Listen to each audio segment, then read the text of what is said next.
이강민의 잡지사 7월호 12번째 페이지, 대한민국 1호 프로파일러이자 잡지사의 토요 프로파일러 배상훈 교수님과 이번 주도 함께하겠습니다. 교수님 안녕하세요. 안녕하세요. 잘 지내셨죠 교수님? 네, 쏘쏘 그럭저럭. 예. 제가 진짜 지난주에 첫 방송을 해보니까 생각보다 이렇게 교수님이 그렇게 막 무섭거나 이러진 않아서 평소에 좀 갖고 있던 생각을 하나 좀 말씀드려도 되겠습니까? 하지 마세요. 하세요. 옛날에 제가 진짜 좋아했던 코미디물 중에 미스터 빈이라고 하시잖아요. 약간 좀 이미지가 똥이란 소리죠. 아니야. 감사합니다. 인상이 좋으시다. 이런 뜻이었습니다. 이게 제가 무서움을 보여드리죠. 뭐 그럼. 무서움을 다음부터, 오늘 혼쭐을 내주겠다. 잘못했습니다. 자, 잡지사 7월호에 보내드리고 있는 토요일 코너 배상훈의 토요 미스터리 극장. 오늘은 가족 범죄, 그중에서도 심각한 사회 문제로 떠오르고 있는 존속 살해와 또 비속 살해에 대해서 한번 알아보도록 하겠습니다. 자, 일단 좀 개념 정리부터 해보면 교수님, 존속 살해죄는 일단 뭐 어떤 관계에서 정립되는 살해죄인가요? 자기를 중심으로 네. 자기 윗세대를 얘기를 하는 겁니다. 아버지, 어머니. 네. 이렇게 되겠죠. 물론 이제 반계는 사실 의미가 없습니다. 자기를 낳아준 아버지, 어머니 이걸 얘기를 하는. 물론 이제 이걸 뭐 법률상이니 실제로 그건 조금 논란이 되겠지만 어쨌든 그 이 윗세대를 얘기를 하는 거고요. 비속은 사실은 자기 자식, 자기가 낳은 자식. 비속 살해는 존비 이렇게 되는 거죠. 배우자 쪽으로는 상관없나요? 배우자의 부모라든지. 그것을 의미가 있다고 하는 사람이 있고요. 의미가 아. 없다고 하는 사람이 있을 수 있습니다. 예. 왜냐하면 그건 문화적인 차이가 있는데 포괄적으로 범죄학에서는 가족살해라고 하고요. 포괄적 가족살해는 의미가 있습니다. 예. 근데 한국 사회에서는 여기서의 존속 살해, 여기서 존속이라고 하는 것은 분명히 이유가 있죠. 그것도 이제 같은 맥락인데 약간 차이가 있는 것 같습니다. 그러니까 법률적인 어떤 재판이라든가 처벌하든 좀 차이가 있는 것 같습니다. 네, 알겠습니다. 존속 살해죄는 지금 약간 일반적인 살인죄보다 가중 처벌을 받는 거죠? 가중 처벌을 다는 거죠. 자기 또는 배우자의 직계 존속을 살해한 죄는 사형 무기 또는 7년 이상. 근데 이제 흔히 말하는 사람을 살해한 자는 이제 여기서 조금 낮은 거죠. 사형 무기 또는 5년 이상. 그러니까 이 부분이 좀 차이가 있는 건데 글쎄 이거를 얼만큼의 차이다 이렇게 2년 차이밖에 안 되지 않느냐. 근데 실제로 처벌은 그거보다 엄중하게 받습니다. 그렇습니까? 예. 존속 살해에 대해서. 최근 그 통계를 보니까 경찰이 2021년 한 해에 51건의 존속 살해가 있었을 것이다 이런 추산을 내놨는데요. 그러니까 이제 국내에서 한 달 평균 4.2건의 존속 살해가 벌어지고 있다 이렇게 볼 수 있을 것 같고 폭행, 상해, 협박까지 합치면 몇천 건이 넘어갈 겁니다. 근데 이제 우리나라가 전체 살인 건수 중 존속 살해가 차지하는 비중을 보니까 우리나라가 주요 선진국에 비해서 아주 높게 나왔다는 게 정말인가요? 예. 말하자면 2022년 기준으로는 전체 살인 중에 존속 살해가 6.9. 근데 보통 영국, 미국, 영미권 계통이나 프랑스 이런 대륙법 쪽에는 2% 정도 됩니다. 우리는 6.9%. 예. 그러면 3.5배 정도 된다고 보는 게 맞겠죠. 왜냐하면은 특별하게 한국은 이 가족 중심 사회라는 것은 많이 우리가 이해하고 있지 않습니까? 특히 그게 유교적이든 뭐든. 근데 이제 서구 사회는 그것보다는 사실은 가족이 아니라 어떤 이 다양한 성인이 되면 바로 독립을 하기도 하고. 그리고 이제 사실 미국 같은 드라마 같은 거 보면 아이도 방을 별도로 해서 따로. 네, 그렇죠. 이제 너는 따로야. 이렇게 되는 그런 의식들이 있는데 우리는 어떻습니까? 옛날에 7, 80년대만 해도 한 방에서 다 같이 그리고 특히 우리나라가 문제인 게 이제 캥거루 가족이라고 하거든요. 다시 또 30대 그렇죠. 들어와서 또 같이 살거나. 그러면서 이제 아시다시피 특히 명절날 가장 흔한 연례 행사가 있죠. 멱살잡이, 상업고. 윷놀이가 아니었구나. 멱살잡이였구나. 이거 전통적인 방식이죠. 그래서 그날 명절날 추석과 설날에 이 폭력 살인 신고가 경찰 신고가 폭증합니다. 이건 현실적인 수치입니다. 그러니까 이게 여기서 말하는 가족은 이제 포괄적 확대 가족을 얘기하는 그렇죠. 거죠. 친척 뭐. 예. 그런 면에서는 확실하게 아까 말씀드린 수치로 굉장히 의미가 있는 겁니다. 이런 사회적인 특성이 또 이런 범죄 유형과도 또 이렇게 연결이 되네요. 밀접하죠. 예.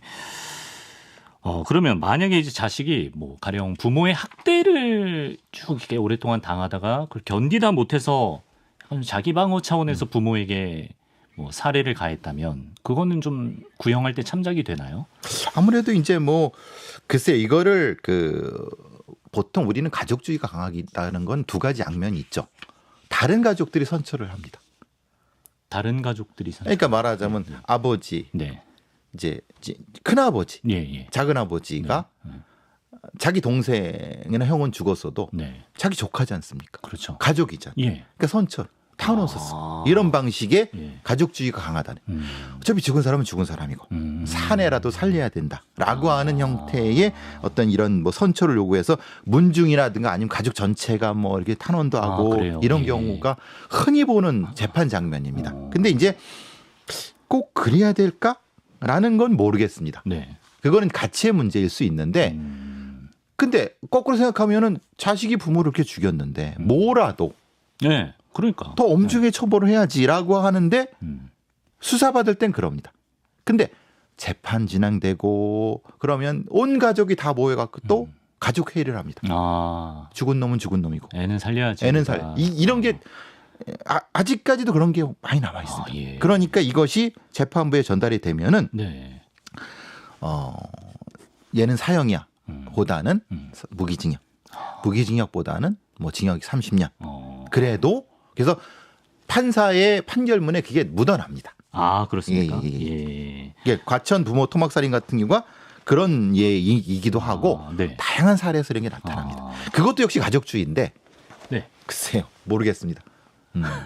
어떻게 이건 본인들의 이거 들으시는 시청자분들 같이 판단이니까. 예. 말씀하신 과천 사건은 2000년 5월에 있었던 사건인데요.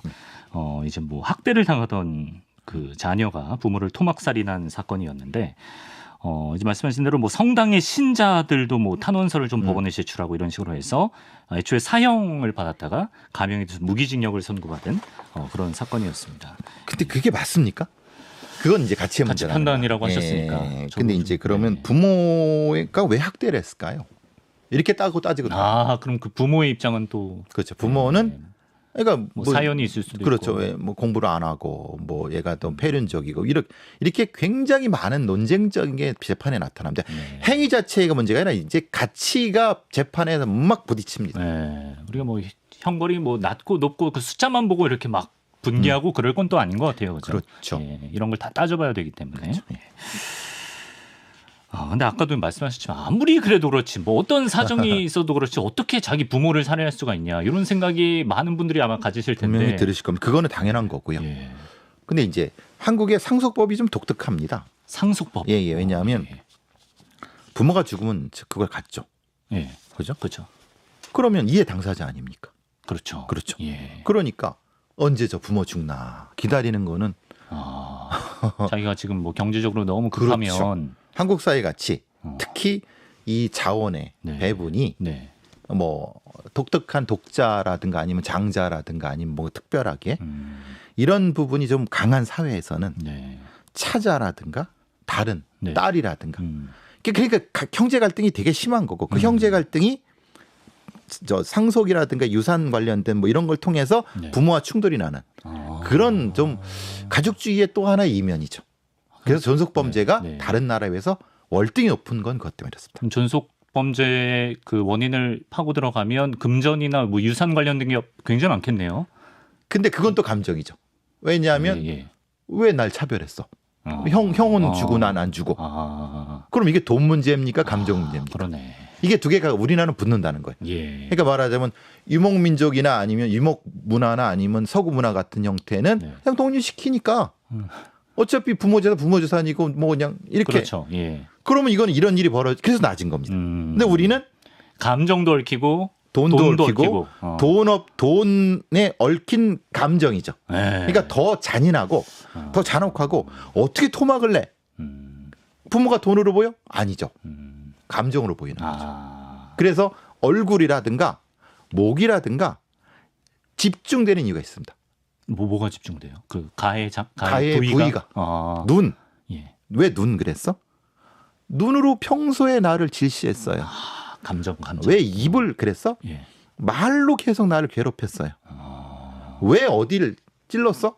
평소에 그래서 이런 사례는 독특한 행동 패턴이 있습니다. 범죄 행동 패턴이 있습니다. 예.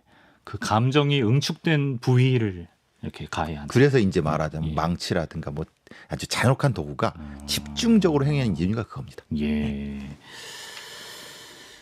존속 범죄 현장의 경우에는 가해자의 긴장 흔적이 거의 없다? 이건 무슨 말인가요, 교수님? 긴장 흔적? 긴장 흔적이라는 게 보통 이제 사람을 뭐 죽이거나 뭐 이럴 때는 이런 특정한 형태의 뭘 주저하거나 막 이런 것도 있을 수 있지 않습니까? 근데 이제 문제는 평소에 나타난 분노가 폭발적으로 되고 폭력의 에스컬레이션이 평소에 그 감정 고조 응축된 것이 폭발적으로 나타나기 때문에 그런 게 나타나지 않는 겁니다.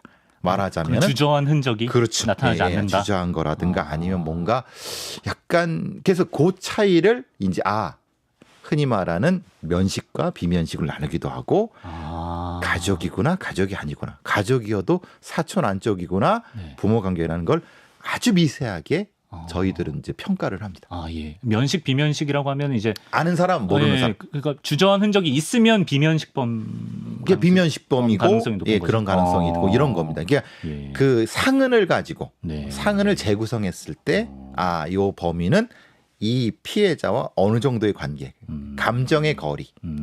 그 감정의 거리는 촌수의 거리일 수도 있고 평소에 소통하는 거리일 수도 있고 이런 걸 다 추정할 수 있는 겁니다. 이 존속 범죄의 경우에는 범인들의 나이도 좀 특정 연령대에서 두드러진다고 들었거든요. 이제 말하자면 보통 존속 범죄가 이 사회적으로 이제 사회에서 뛰어나가는 가족의 사회로 넘어가는 나이대, 그걸 못 나가거나 그런 고 나이대가 집중돼 있거나 한참 뒤에 또 한 세대 넘는 40대가 집중돼 있거나. 그렇습니까? 그렇죠. 예를 들면 이런 거죠. 40대 자식과 70대 부모의 충돌. 그건 이유가 있으시겠죠. 이만한 한 일가를 형성해야 되는데 자원이 부족하고 부모는 이제 돌아가시면서 그 상속 뭐 이런 부분. 그리고 20대와 50대 부모는 이제 흔히 말하는 학업 문제라든가 아니면 결혼 문제 같은 거 이런 것들의 또 갈등 상황에서의 문제. 그러니까 딱 나이 차이와 코호트가 딱 정해져 있는 겁니다. 질문이 하나 들어왔는데요. 그러면 감정이 얽힌 존속 사례에서도 죄의식이 있을까요? 그 가해자. 죄의식의 유형이 다릅니다. 그렇습니까? 유형이라고 죄의식이라고 하는 것은 흔히 말하는 내가 이걸 죽인 후에 무엇인가 딱. 그래서 이제 언두잉이라고 합니다. UNDO 언두. 그러니까 언두란 말은 없습니다.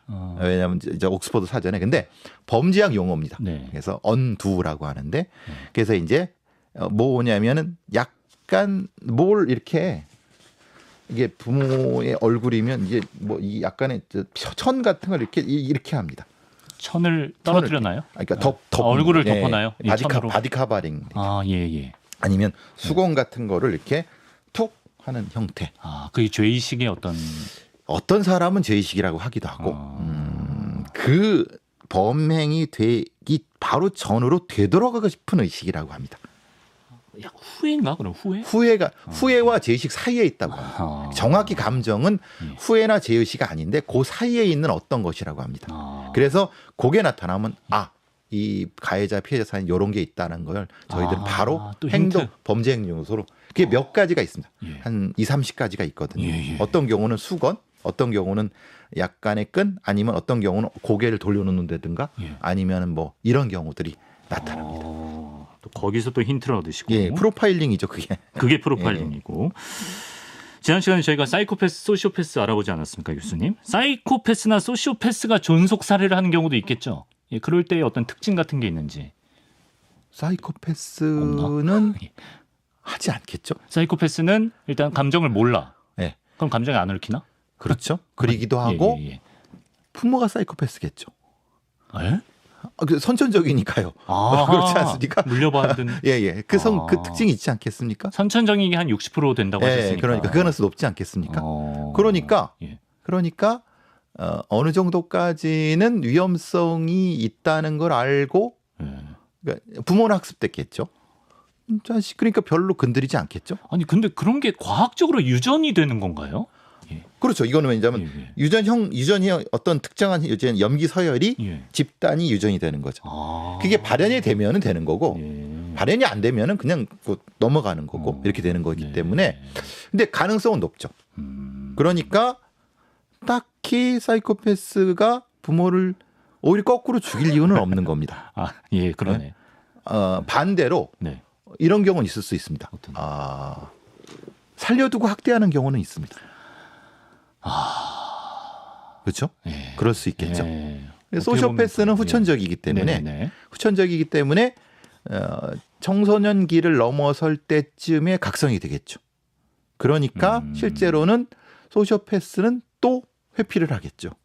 그래서 우리가 생각하는 사이코패스와 소시오패스 중에 이런 가족 살인자는 그렇게 뭐 없는 겁니다. 오히려 거꾸로. 의외로 그러네. 왜냐하면 그건 이미 스스로에 대한 각성이 나타나기 때문에 이러느니 다른 존재, 다른 먹잇감을. 그렇죠.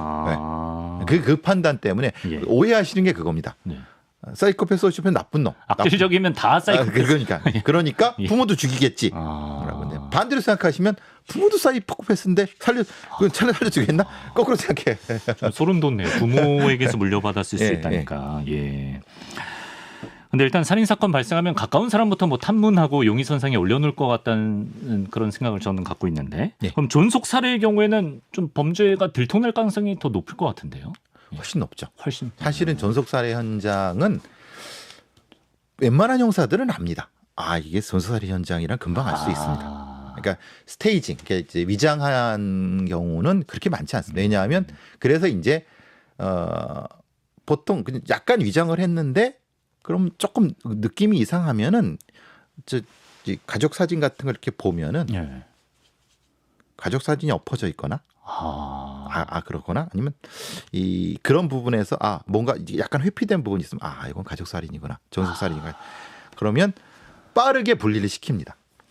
관련된 가족들을 분리시켜서 별도로 신문하면 금방 나옵니다. 그럼 이제 그거는 왜 그랬는가에 대한 이유가 바로 나오는 거죠. 그리고 그런 경우는 이제 주변 탐문, 특히 이제 아시다시피 우리 이 미디어, 동네 미디어를 가지고 계신 동네 미디어 통장 아주머니나 이런 분들이 이거를 하면은 정보통은 금방 알죠.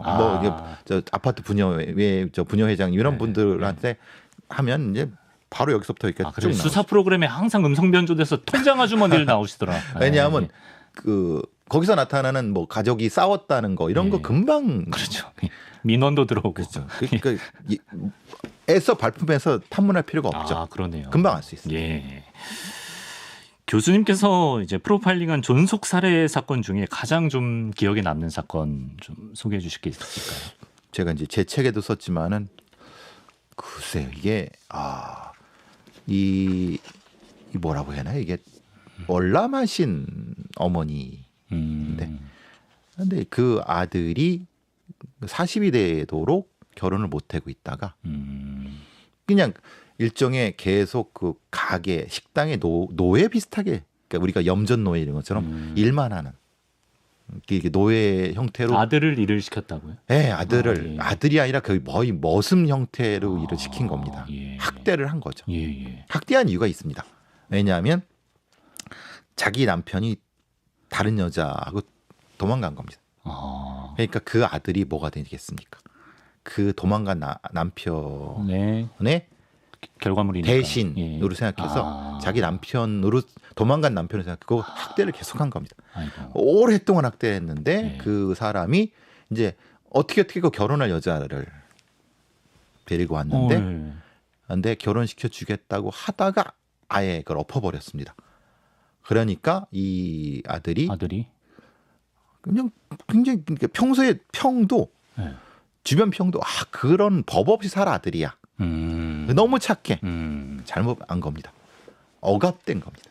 그렇죠. 오랜 시간 학대받으면서. 그러니까 자기를 표현 못한 겁니다. 그냥 말을 잘 듣니까 착하다고 했죠. 그런데 갑자기 무슨 그 부엌, 광 비슷한 부엌에서 갑자기 망치로 자기 어머니를 거의 뭐 형체도 없이 야, 했습니다. 네.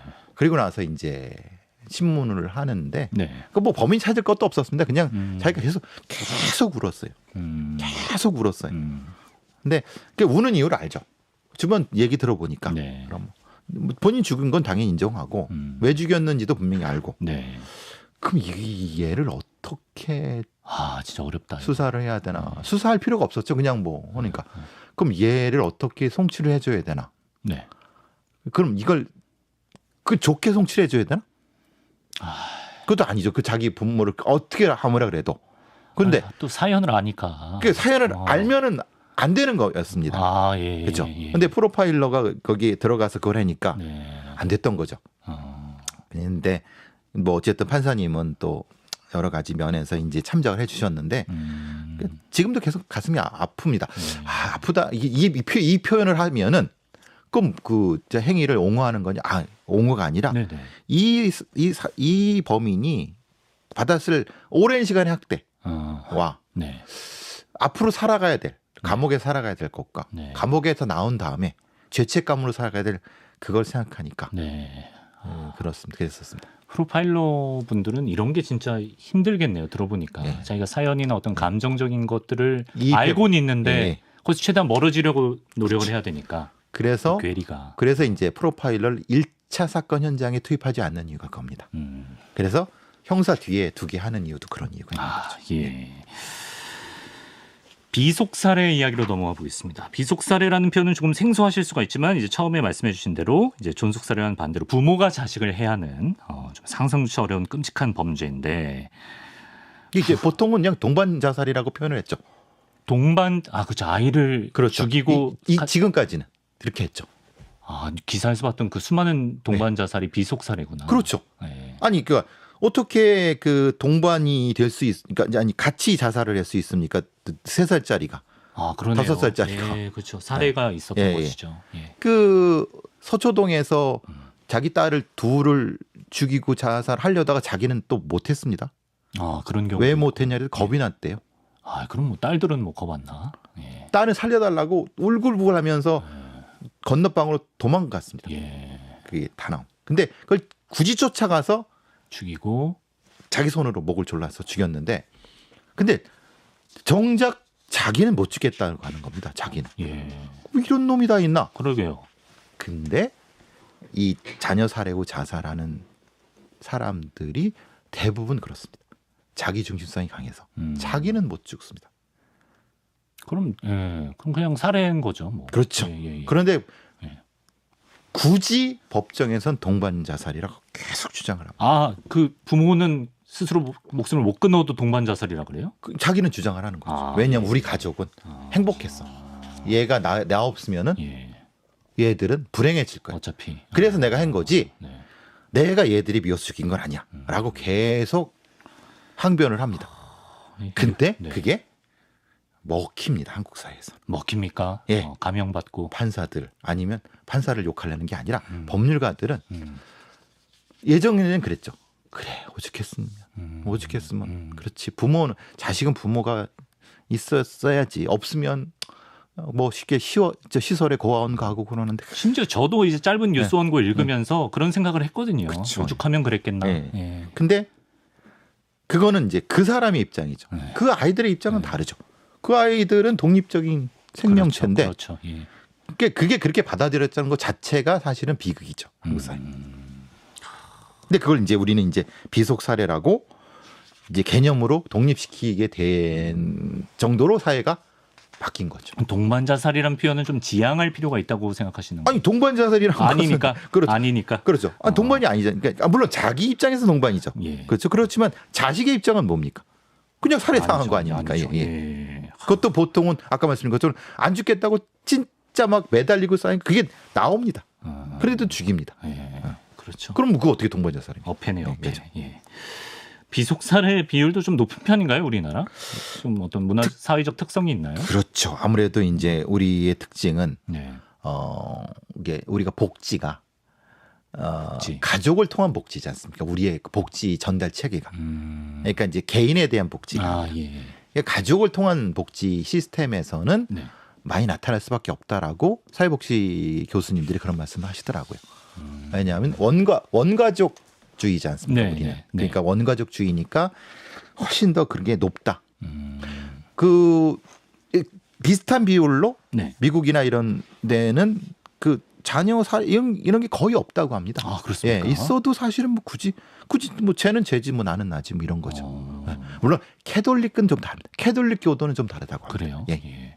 예. 가령 뭐 미국 사회 같은 경우는 내가 아이를 잘 돌봐줄 수 있는 상황이 아니더라도 아이 개인에 대한 복지가 있을 거라는 생각 때문에 그렇죠. 왜냐하면 그 복지가 이제 개인 중심이니까. 네. 그래서 보통 이제 가족 폭력이 있으면은 아동국에서 나와서 네. 아이는 바로 데려갑니다. 격리시키고 이렇게 돼버리죠. 그러니까 그런 의식이 높기 때문에 굳이 아이를 죽이고 자기도 같이 뭐 아니면 이런 개념이라는 것은 네. 우리보다 훨씬 적죠. 그렇군요. 예. 자, 이 얘기를 하면서 마쳐야 될 것 같습니다. 존속 사례를 둘러싼 좀 꽤나 오래된 논란인 것 같은데요. 뭐 그 논란을 좀 짚어보고 대책 이야기를 해보면 좋을 것 같은데. 우리나라에서는 가중 처벌을 받는 존속 사례가 영미권 국가나 유럽에서는 일반 살인죄와 똑같이 취급을 받는다라고 들었습니다. 맞나요, 일단? 일단 존속 살인죄가 없으니까요. 예. 이거 왜 그럼 우리나라만 왜 헌법적으로도 이런 말하자면 형법 체계 자체가 네네네. 흔히 말하는 이 아버지 혹은 이제 부모에 대한 어떤 것을 일종의 강상죄가 되는 거죠. 이게 좀 위풍양속을 해치는 폐륜이 되는 거죠. 뭐 그렇게 생각할 수도 있습니다. 뭐 우리 사회의 문화가 그러니까. 근데 그걸 별도로 법으로 만들 필요는 없다. 그 재판 과정에서 네. 여러 가지 참작할 요소가 왜냐 오히려 거꾸로 존속살해죄를 뒀지만은 네. 실제로 재판하게 되면은 여러 다양한 요소 때문에 더 감형되는 경우도 있고 굉장히 다양합니다. 네. 그렇기 때문에 굳이 존속살해죄를 별도의 죄목으로 할 필요는 없다. 그냥 살인죄인데 그 어떤 감형 요소에 대한 여러 요소들의 고려를 하는 게 낫지라는 그런 것이 법률가들 사이에서는 얘기가 되고 있고요. 네. 뭐 제가 봐도 굳이 존속살해를 별도로 할 필요는 없을 거라고 생각합니다. 그렇게 되면 그럼 비속살해를 별도로 해야죠. 형평성이 맞아요. 왜 맞으려면. 그렇죠. 근데 굳이 이렇게 법 조문으로 할 필요는 없을 거라고 생각합니다. 지금은 비속 살해의 경우에는 뭐 가중 처벌 대상이 아닌가요? 없죠. 비속살해. 비속살해 아예 없으니까. 아예 없고 오히려 예. 과거 같은 경우 비속살해는 훨씬 더 네. 그 감형이 감형을 많이 했어요? 됐죠. 많이 됐죠. 왜냐하면 아까 또 오죽했으면 그랬겠느냐라고 사정을 해서. 봐주면서. 사정을 많이 봐줬죠. 그럼 교수님의 생각은 형평성을 맞춰야 된다. 존속사를 따로 두지 않든가 아니면 냅둘 거면 비속사를 만들어야 된다. 근데 뭐 법을 그렇게 많이 만들 필요가 없지 않습니까? 그냥 살인죄로 하고 예. 그 내용에 대한 부분적으로. 참작은 뭐 배심원이든 판사가 네. 정하게 하는 게 맞지 않나 싶습니다. 네. 참고로 지금 비속살해 가중처벌 형법 개정안이 발의 중인 상태라는 거 이 정도 알려드리면서 좀 마무리를 해보고요. 요거 하나 여쭤봐야겠네요. 존 비속살해를 뭐 정말 있어서는 안 될 범죄일 텐데 좀 예방할 수 있는 방법이랄까요? 뭐 어떤 조언해 주실 만한 게 있으신지. 근데 일단 뭐 우리의 원가족주의는 일정 정도 조금 이제 수정을 해야 될 부분이 있고요. 또 하나는 이제 가족 중심의 복지 시스템은 조금 바꿔야 될 필요가 있는 거고, 그건 이제 사회 제도의 문제인 거고, 네. 감정적으로도 아이를 좀 독립시키는 방식의 양육 방식이 좀 필요하지 않느냐. 너무 이제 가족 중심으로 모이다 보니까 네. 아이들이 이제 일정 시기 이후에, 그러니까 청소년기 이후에 아버지를 여기지 않고, 그러니까 이제 이게 뭐라 그러나 탈주해야 되는 대상으로 툭 튀어나간다는 겁니다. 예. 그러니까 그거는 가족주의의 어떤 좀 부정적인 요소 중에 하나죠. 약간 좀 심하게 표현, 약간 족쇄처럼 느끼고 그렇죠, 있다가 느끼는 거죠. 빨리 탈출하고 싶어서 빨리 탈출하게 되는 거죠. 그러다 보니까 이제 더 갈등이 생기는 거고. 그러니까 필요한 부분은 있습니다. 제도가 필요한 부분은 있습니다만 감정을 처리할 때는 조금 독립시켜 주는 것도 그것도 더 조금 화목하고 좀 문화적으로 좀 충만한 어떤 사회를 위해서는 그런 게 좀 도움이 될 것 같다. 예. 여기까지 말씀 듣겠습니다. 자, 오늘은 존속 사례와 비속 사례에 대해서 또 이야기 들었습니다. 배상훈 교수님 오늘도 말씀 고맙습니다. 감사합니다.